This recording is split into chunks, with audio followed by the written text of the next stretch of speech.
Yeah. What up, kid? This album is dedicated to all the teachers that How do you do, ladies and gentlemen?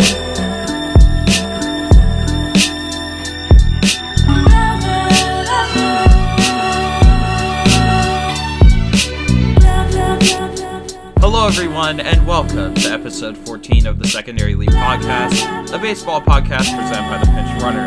I'm baseball YouTuber and writer for the Pinch Runner, Dawson Wright, and today, and as always, I'm joined by Noah Wright, who's also from the Pinch Runner. And Noah, it has been a while since we've done a podcast. We've had a little editing mistakes, but we're back. Yeah. And we have we have a little bit to talk about today. Trade waivers was a thing. Daniel Murphy. Been going on for a while. Yeah. Daniel Murphy was claimed and sent to the Cubs. Matt Adams was claimed and traded to the Cardinals. Mark Reynolds also placed and then taken off trade waivers after the Braves claimed him. Nationals placed Gio Gonzalez and Matt Wieters on waivers, not claimed or pulled off waivers yet. Harper wasn't available. He was claimed by the Dodgers, though, which was interesting. Yeah. And Harvey was placed on trade waivers. He was claimed by the Brewers and then got taken back by the Reds.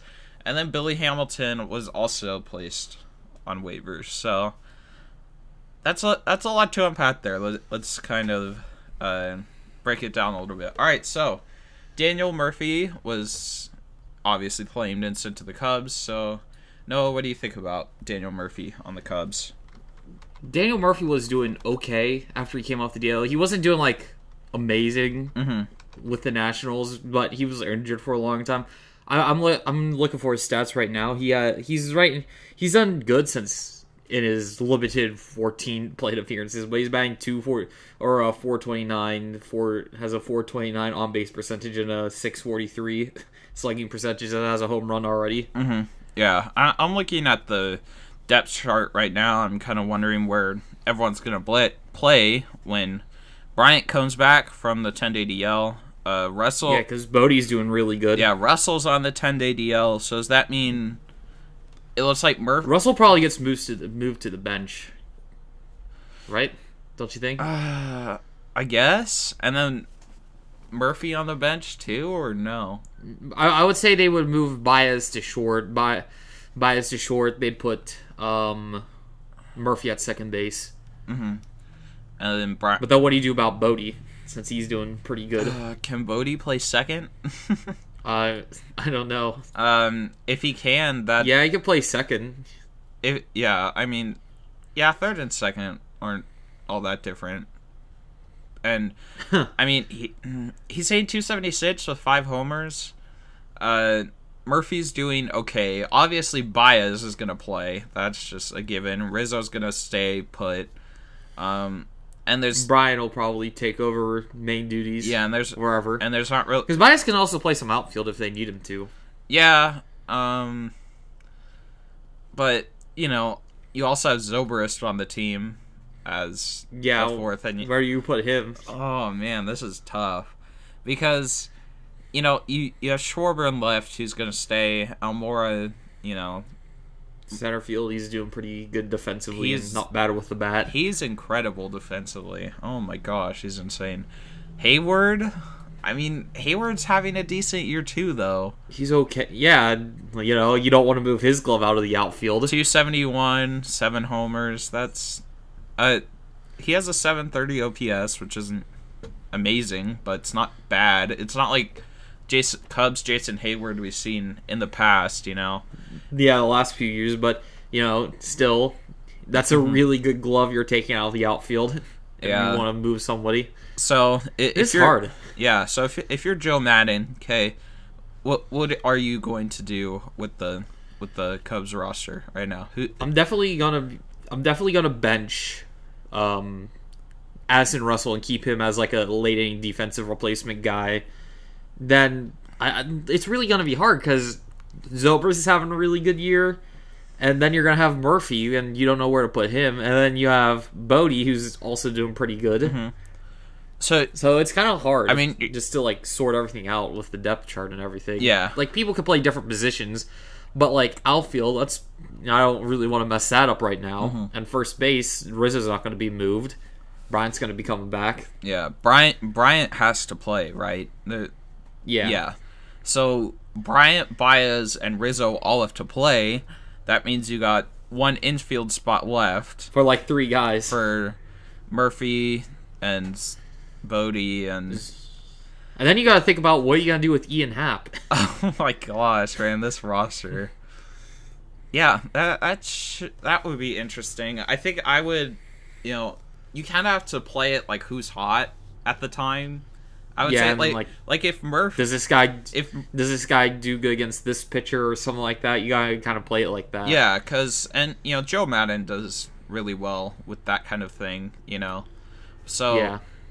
Have you seen Joe Maddon's The Matrix, as he likes to call it? It's his way of like evaluating players and good matchups. It's really interesting. We might want to. I heard of it, but I never heard like more about what it is. Yeah, I'm not quite too sure what it is exactly, like how he comes, to figure it out. It might be his own thing. He might keep it private. I don't know, but I do remember reading about that.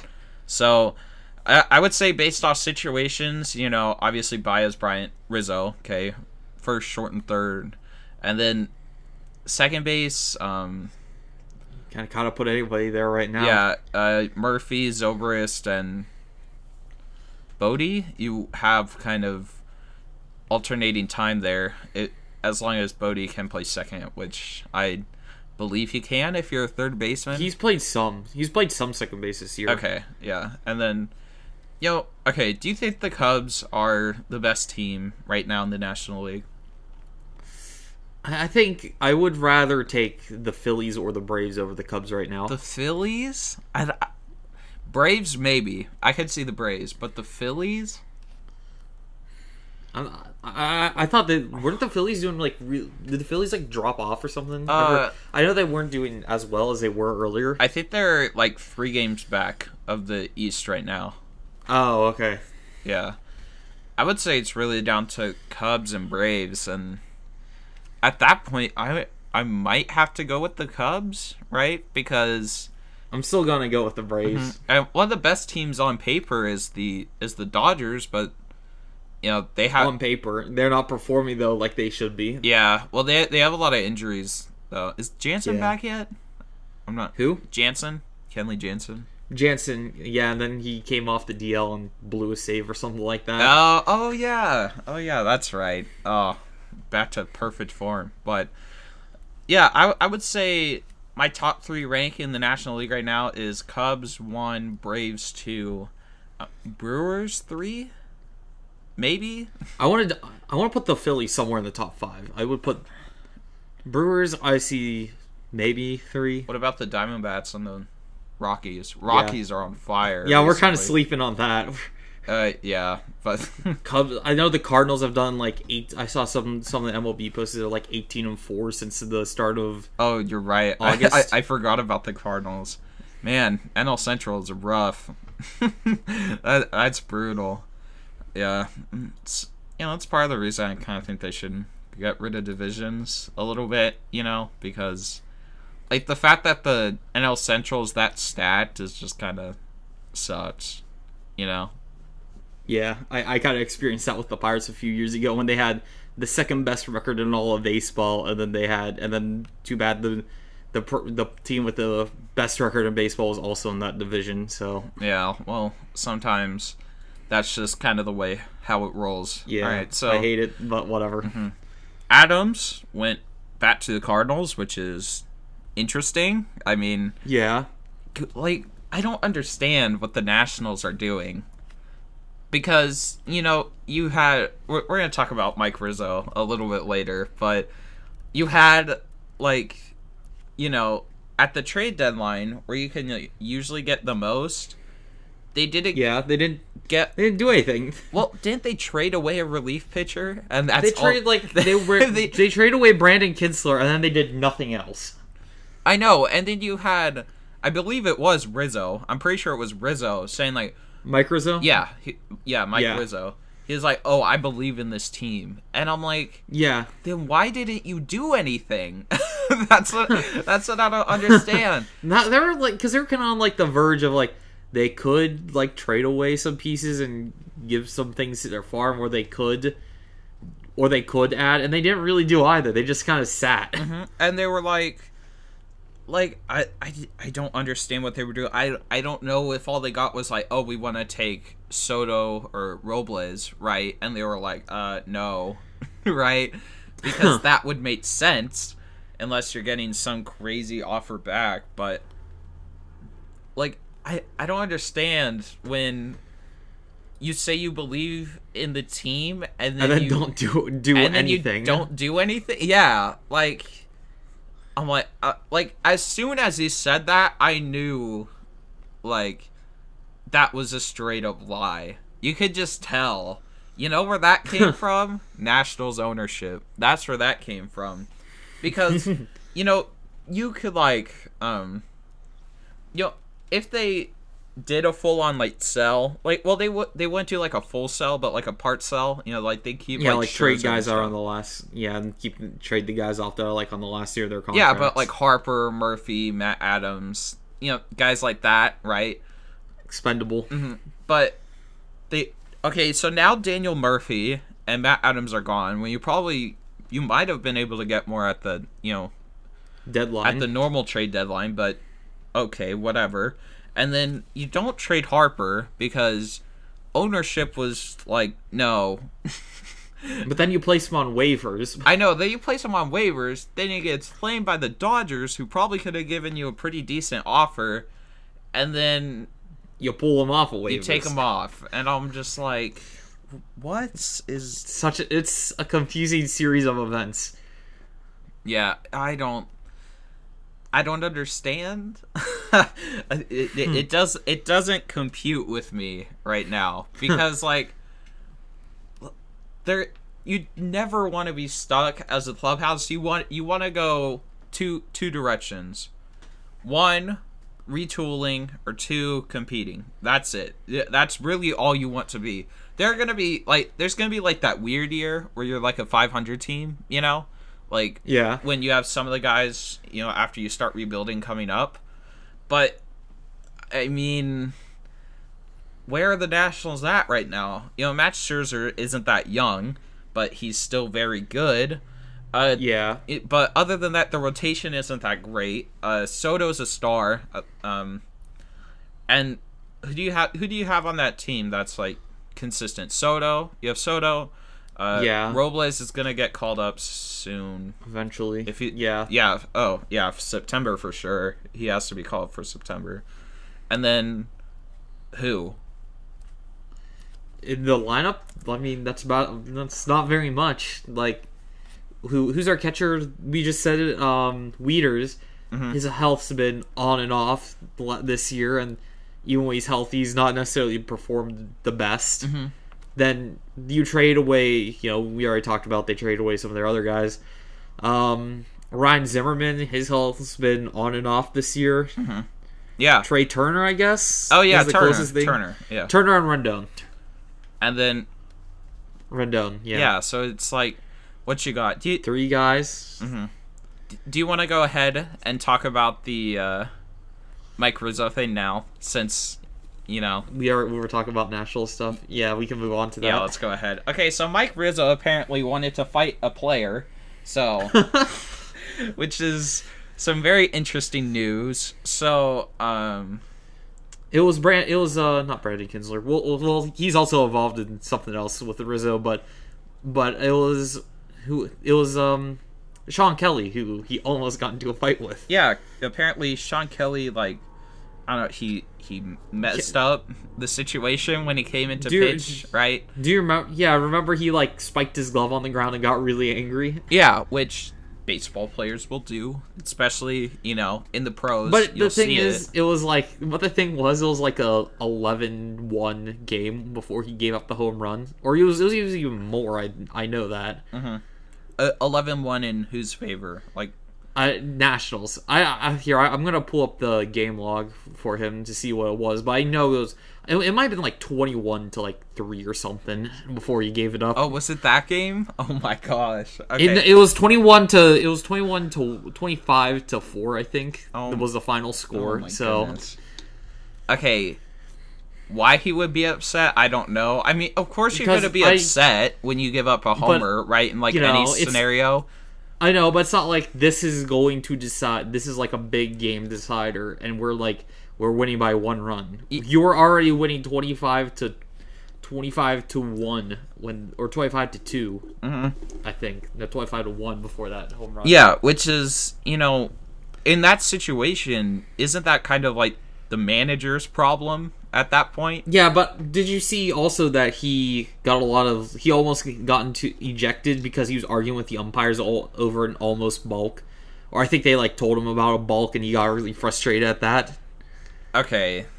That I could see, because there are times where pitchers will, they think their move is clean, they'll have other, crews that will say their pickoff move is clean. Was it on a pickoff move?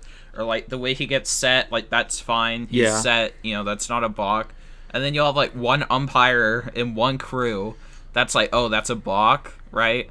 Because the rules it's kind of gray, But and then they'll get frustrated because they'll be like, "Oh, this hasn't been called a balk in my entire professional career, and then now it is," But I mean, still, I don't think that's worth spiking your glove onto the ground over one home run. Yeah, but I think that's the manager's problem, not the GM, right?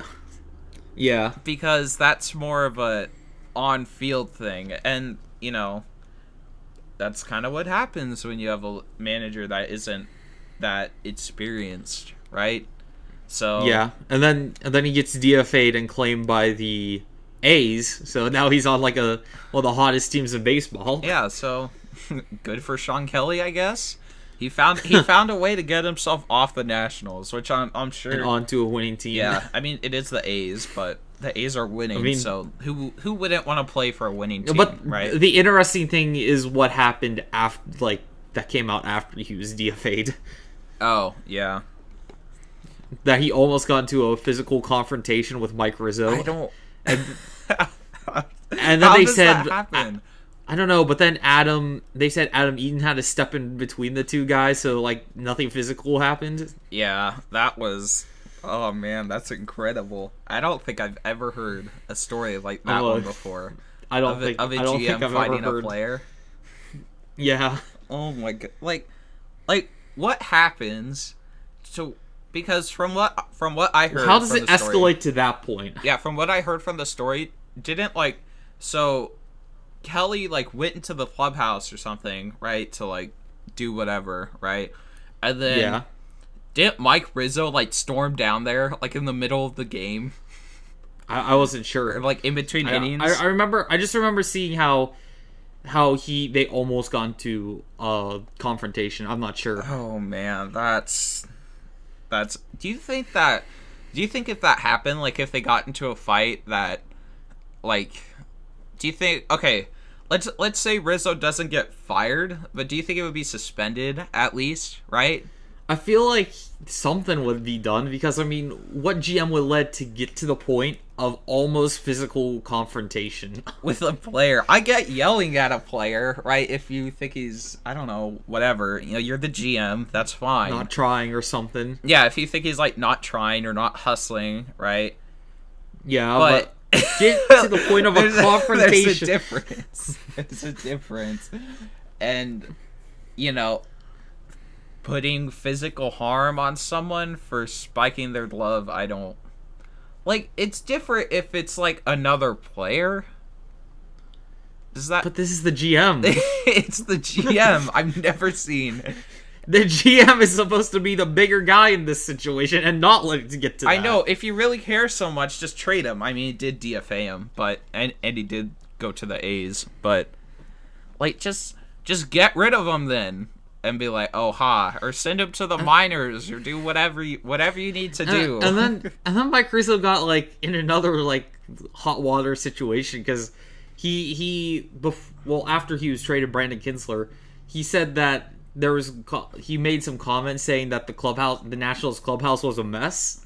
Wait, who said that? Rizzo or Kinsler? Rizzo said that Brandon Kinsler apparently was responsible for the Nationals clubhouse is a mess comments. Oh gosh. I mean, Kinsler said he took responsibility for comments about Dave Martinez saying that his bullpen usage wasn't good, but he said that he never said anything about anything in the clubhouse. Oh, so we got like a he said situation going on right now. Yeah. Oh, well, I mean, it's not as bad as the other thing, but still, Mike Rizzo might be fired because you really. I mean, it's interesting too because it was like he was just extended before the season started, right? I think so, yeah. But this is going into the season, right? Wasn't this supposed to be like the Nationals' year, right? Yeah, this was like the Nationals' last chance with Bryce Harper. Mm-hmm. That was like their underlying story. We knew it was their last chance, but I kind of felt going into the season like, oh, the Nationals might actually, go somewhere this year, right? That's the way I thought of it. And don't you kind of think the Nationals are like a really overrated team? Because like every year coming in, we're thinking this is going to be the year that they're going to go deep into the playoffs, and they never make it past the first round. Yeah, well, that's just part bad luck, I guess. And then having Dusty Baker on your manager, you can't as your manager, you can't really win, much of anything, right? But yeah, I really felt like the Nationals were going to go deep this year, and then now they're not. Well. I have to say probably in front of everything apparently now. Unlikely. Yeah. Unlikely. Very, very unlikely. I think on Fangraphs right now they have like a 2% chance of making the playoffs, if that. I'm not sure. It's probably less than that now. But it's... You have pirate chances of making the playoffs. Yeah. Like, it's... Yeah, who would have thought? Because they're at, like... They're pretty... close to 500, they might be like dead at 500 or like a game above, game below. Who the Nationals are 64-65. 465? Okay. See, it's just underachieving year. I don't think Rizzo made the right moves to set them up for future success. And then yell at and almost get into a confrontation. And then almost fight a player, so that might not be the best thing if you want to keep your job. So, we'll see how it plays out over the offseason, what the Nationals do, because I think the Nationals are going to be one of the more interesting teams this offseason. I think they're lacking a lot of depth, especially in starting pitching. Just pitching in general. And if we're going to see if they add or subtract, because you got Soto, you don't want to waste, your 5 years of Soto or however long you have him, right? Yeah. And then you also have Robles. Turner's pretty young too, so and Scherzer is still really good. We're gonna see how long he's able to keep it up. And then they still have Strasburg and Zimmerman and who else? Rendon. So and Eaton. I almost forgot Adam Eaton, but it'll be interesting to see. Yeah. All right. Well, speaking of the National League East, the Marlins hit Ronald Acuna again, which. Is it? This one wasn't on purpose. I'm pretty sure. You think? I don't know. I can't really tell on this one. I'm gonna say I'm like 95% sure this wasn't on purpose. I'm not sure because it was right after because he hit a home run and then stared at it. So I mean that's not a reason. I mean he has all right to do that after they hit him intentionally last time. But still, do you think it was because of that? No, I just think it was they were trying to pitch him inside, and there's a difference between this time and last time. There's like a clear difference. I'm not sure what it is. I'm not sure what this difference is, but there's just part where you could kind of tell. I think it was like partly intentional. I think it was, I'm going to throw inside, and if it hits you... If I hit you, I hit you. Sorry, I guess. Right? One of those where it's kind of like, if it hits you, whatever. Right? Yeah. And then the Braves hit Brian Anderson twice in that game as well, but... So, even, I guess? I guess they're even. 2-on-2, But I don't think that... it didn't amount to anything, so... whatever. I don't think there's really a need for suspensions to be handed out unless I don't know if Anderson was hit on purpose though. I don't know. It's kind of suspicious though how he was hit right after Acuna has been hit. Yeah, we have a lot of strange coincidences going on. Yeah, MLB, I don't know if they're looking into it at all. I'm not sure if they even care, right? They might just be like, whatever. It's kind of over now, you know. But I mean, Acuna's fine, thankfully. So Braves can continue their really good season, and the Marlins can continue to fall into the pit of misery. All right, so going into our final story of the day, John Smoltz wants to ban the shift, apparently. It's interesting. Which is really interesting, especially because Smoltz is... Yeah, he's a pitcher. Yeah, You'd think he'd want to, like, help from the defense. Mm-hmm. I mean, you know, part of it's, like, on what side you're on, but it kind of looks like Smoltz is on the side of baseball now rather than his position, you know? Yeah, and like he said that they said that he's a member of the MLB competition committee and they have to vote on something sometime in the offseason, so we'll see how that goes. Yeah, but I really don't want them to ban the shift. I wouldn't be totally against I don't want them to. Like limiting it, like, oh, you can only have like 2 people on, or like you could only have like 3 people on one side of the base or something, like, I don't know, something like that, even though that's kind of what the shift is anyway. I'd have to see what it is first. Okay, but now if you I have put a picture in our document with the Joey Gallo shift. Oh yeah. There's one guy on the left side of second base. I know. Is there? Wait, no, there's not. Oh, there's Marwin Gonzalez. Yeah, there is Marwin Gonzalez. The left fielder. Yeah, the left fielder is the guy. No, he's the third baseman, right? No, he's playing left field. Yeah, okay, Alex Bregman's up the middle. Bregman's to the right of second base. Bregman's almost up the middle. To the press box right of second base. From home plate to the right. Bregman's to the right. Springer to the right. Correa is in like shallow right field. Shallow right center-ish. Altuve's in shallow right field, kind of towards the line-ish. Right. Gurriel's normal-ish. Josh Reddick's kind of normal. He's protecting the gap. I mean, the outfield doesn't really change that much, but I mean, they kind of shift him more over to the right, and then like the outfield's everyone on this side of second base. Mm-hmm. Yeah, like, okay, this is just ridiculous. I mean, it's really funny when you look at it, you know, as kind of like a Joey Gallo, hit it to the left side with whatever you have to do, right?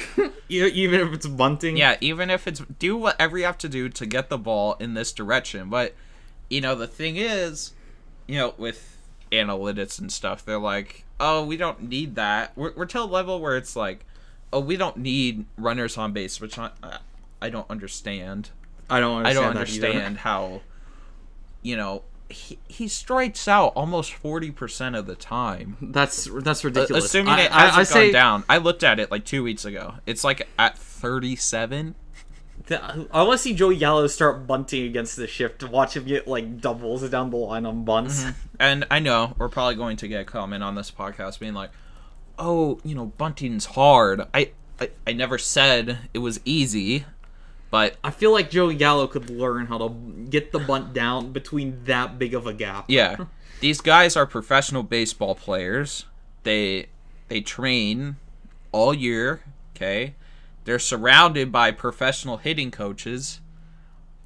I think they could figure it out, you know? It might take them a while. I'm not saying it's just easy to bunt it down the line against a 95 fastball. I feel like he could eventually find out how to get a ball down on a bunt between the like 10-foot gap between the foul line and the pitcher. You know, we talk about the bunt, but how about just hitting the ball the other way?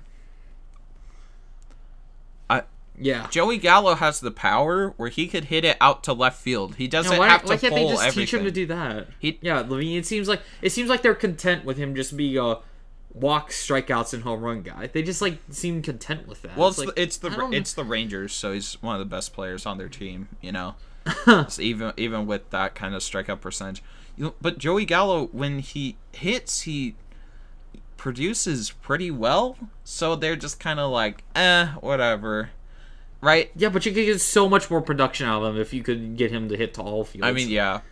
Look at Harper's numbers since the second half.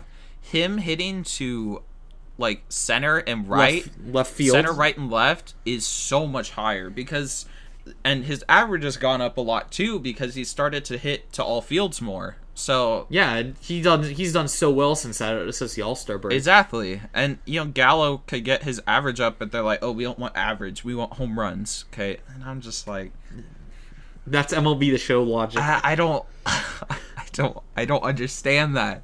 If we need to get like someone from a MLB, a statistics department, they don't have to say, oh, we're with the Rangers or the Cardinals or whatever, but like, yeah, someone to explain to us how him hitting the ball to all fields isn't good. Yeah, I'm not really understanding this. They might be like, oh, we don't want to mess with his swing, which I kind of understand, but I mean, like, can't hurt. I mean, it could, if he starts thinking about it, there's a sort of mental aspect that kind of goes into that. Yeah. But still, dude, there's nobody over there. There's nobody near you. Like, I think it's just an easy thing to be like, oh, this is the shift's fault, Like, yeah, that's the easy thing to blame. Why don't you blame, like, something else, like the hitting, maybe? Or if, the whole reason this happened is part of the analytics movement, so go blame analytics, I guess, if you want to. It's hard to pin it on what the real reason is for this. Mm-hmm. But even if, you get rid of the shift, it removes a bit of strategy, because the shift is something, like, I remember the first time I ever saw a shift at a live game, right? I mean, shift isn't new. What was it? I think, like, the first time I remember reading about, like, the first shift was used with the Ted Williams shift. Yeah, I think so. But So this isn't, like, new, but still, it seems to have been... It wasn't as extreme Houston Astros as it is now, right? It never went to that level. Like, the first time I saw it was probably, like... I'm gonna guess 5, 6, 7 years ago ish, in the minors when they finally start to use it in the minors, right? Yeah. And I was just like, oh, this is kind of cool, That's how I thought of it. I don't know. Some people may think it's lame, right? But those are the type of people that like they like dingers and strikeouts all the time, and then they like things that are boring, right? I don't... the shift, it partly correlates, if you look at the statistics, it partly correlates to, dingers and strikeouts increasing, because everyone's trying to kill everything they see, right? Like... It's a very all or nothing type thing. Because there's so many pull hitters now. It's especially left-handers. Left-handers get murdered with the shift. You either hit the ball over the fence or you're out. Yeah, I remember like a few years ago, the only guy that like did pull it to the right a lot and they always put the shift on was Brian McCann. But it seems like now every left-hander has that shift on him. Mm-hmm. It varies in level of extremity, right? But it seems like every left-handed batter has a shift of some sort. Yeah, because a lot of left-handers they pull the ball. That's what they do. So it's kind of like, are you gonna pull it? Guess what? You're out. You hit a ball into the outfield. I think there's another way to solve this problem though, besides the shift, or at least banning it completely should not be a thing. Yeah, I don't think we should ban it completely, because limiting it is something different. Limiting it is different. Yeah, like you at least have to have 2 people on the left side of second base. Yeah, like I don't know, something like that. But banning it completely doesn't make sense, because then you have to get into this thing where, oh, the shortstop has to stand here. What are we gonna do? Put markers on the field, you know? Or be like, oh, he can only go this many feet, and then, you know, you have the umpires break out like a giant yardstick. That seems ridiculous to me, right? Yeah. Well, hey, who knows? You have to be within like 10 yards of first or second base or something. Yeah, they bring something like that. They bring out like these giant yardsticks the umpires to see.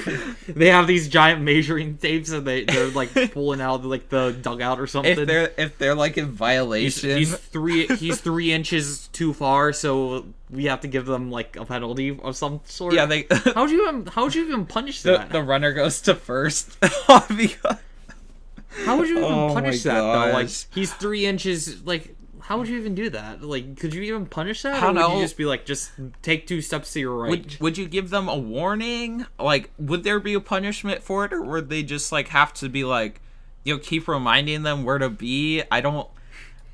Oh man. Man, what are we doing? We're sitting here talking about yardsticks and crap. You know, soon I'm sure this December, we're gonna be talking about the clocks and stuff. When Manfred puts the clock in, being all upset. Eventually. Mm-hmm. But, yeah, banning the shit completely, no. Limiting it. I'm okay with it. I could settle with that. Maybe, yeah. Hey, maybe then the shifts won't be so bad in MLB The Show too. Think about it that way. See, it's a win for everybody. MLB The Shift 18. MLB The Shift 18. Oh my gosh, what a game! All right, well, I think that's pretty much it. Do you have anything to say before we finish? I think we covered everything. All right. I hope all of you enjoyed. If you are listening on YouTube, be sure to like the video and subscribe to the podcast channel. And if you are listening on thepinchrunners.com, keep doing that.